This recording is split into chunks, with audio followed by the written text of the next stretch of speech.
Now, over the weekend, we did have Senior Metros wrapping up, and that was a really, really good event. Honestly, I got to say, SoPac, you do know how to throw a party. They did have those massive bright lights on. They only put them on for those big events like Metros and State. One thing this is a hack for anyone who doesn't want to pay spectator entry for Swimming New South Wales. I don't know if it's a hack or you got to pay for your Doolies membership. Now, of course, Swimming New South Wales partners with Doolies, and you pay $5 for the year of Doolies membership, and you get basically free entry into any Doolies meet. That's a little hack that I discovered over the weekend, and that was honestly great. Better than paying $5 a spectator ticket for Swimming New South Wales. Pay your Doolies membership, and you also get like free birthday discounts, I'm pretty sure. And so yeah, Doolies in Lidcombe. I haven't been there in ages. I used to go there a lot as a kid, but haven't been there in a very, very long time. But of course, look, there weren't too many delays on the weekend, which is surprising for Swimming New South Wales. There's usually a few, look, when I say delays, I mean like there's usually events held back by 10, 15 minutes.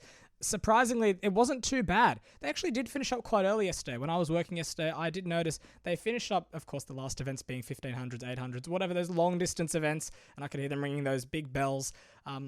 They did finish up probably around 3:30 when they were meant to finish up about 4, so I'm pretty sure they finished around half an hour earlier.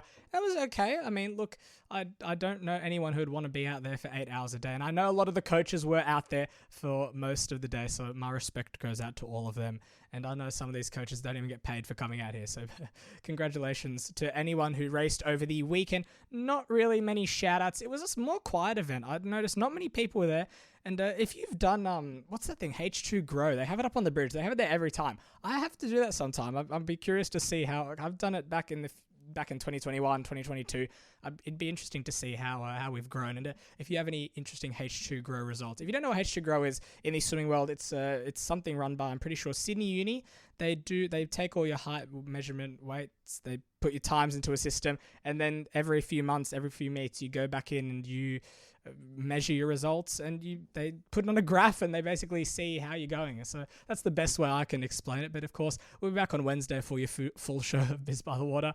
Wow. So I showed up to school this morning, and I didn't realize I had a free period in first period, so I just went straight on home because I really should have read my timetable. So I wasted about 15 minutes of my day. But of course, I'm back now here at 9:10 a.m. recording this.